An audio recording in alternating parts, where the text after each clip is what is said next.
गुढीपाडव्याचं निमित्त आहे आणि माझ्यासोबत हास्यजत्रा टीम आहे आणि खूप छान नटल्या आहेत दोघीजणी. रसिका आणि चेतना माझ्यासोबत आहेत. खूप स्वागत दोघींचंही आणि नववर्षाच्या आणि गुढीपाडव्याच्या खूप साऱ्या शुभेच्छा. कशा आहात? फुल एनर्जी? Yes of course. आणि सगळ्यात पहिल्यांदा तुला आणि आपल्या राष्ट्रीय मराठीच्या सगळ्या प्रेक्षकांना नवीन वर्षाच्या आणि गुढीपाडव्याच्या खूप खूप शुभेच्छा. आणि तुम्ही दोघीच नाही, आता आपला सोनी मराठीचा अख्खा परिवार आहे. सो सिद्धार्थ आहे. सुरुवातच झांज वाजवून झाली. नमस्कार. हो, झांज, लेझिम, अजून काय झेंडा असं सगळं नाचवून झालेलं आहे. संचिता संचिता झांज वाजून सुरुवात झाली आहे. तू काय ट्राय करणार? सगळं म्हणजे सुरू. हां, आता जे जे वाटेत येणार ते सगळं ट्राय करायचं. पदर असा आहे पण थोड्या वेळाने असा खोचला जाईल. तो असा होता आधी, आता असा झाला. आता तो खोचून सुरू.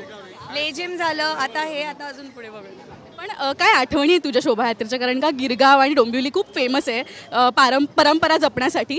काय आठवणी आहेत गुढीपाडव्याच्या खास? डोंबिवलीला मी पहिल्यांदाच आली आहे, त्यामुळे मी खूप कौतुक ऐकलं होतं. पण ते कौतुक ऐकलं त्याच्या 5 पटी सगळं जास्तच आहे, त्यामुळे मजा येते. स्वतः ही मेमरी असेल. सोनी मराठीचा का परिवार आहे. ईशाताई सुद्धा आहे आपल्यासोबत. खूप स्वागत आणि गुढीपाडव्याच्या शुभेच्छा. तुला पण आणि तुम्हाला सगळ्यांना खूप खूप शुभेच्छा नवीन वर्षाच्या. पहिल्यांदा येतेस शोभायात्रेत की अनेक वर्ष येतेस आणि काय आठवणी आहेत? मी डोंबिवलीचीच आहे, त्याच्यामुळे मला हे दरवर्षीचं आहे.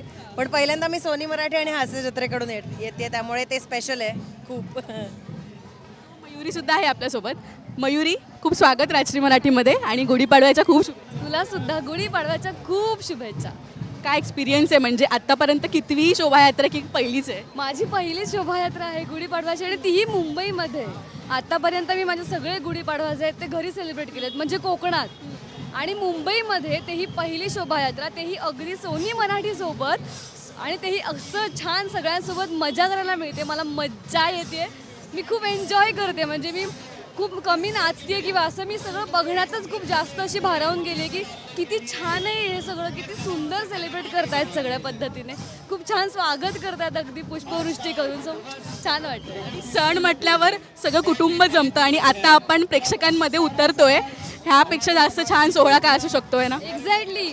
म्हणजे सण म्हटलं की फॅमिली एकत्र येणे हे आलंच, पण इथे सोनी मराठीची फॅमिली एकत्र आली आहे.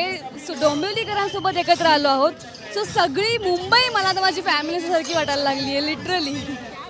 सो तुला पाडव्याच्या शुभेच्छा आणि एन्जॉय कर. मला असं वाटतं हा पदर आता खाली आहे पण थोड्या वेळाने कोचला जाईल आणि ढोल ताशा वगैरे वाजव, एन्जॉय कर. असं होतं की मला ढोल वाजवायचं आहे, असं होतं मगासपासून. Thank you so much.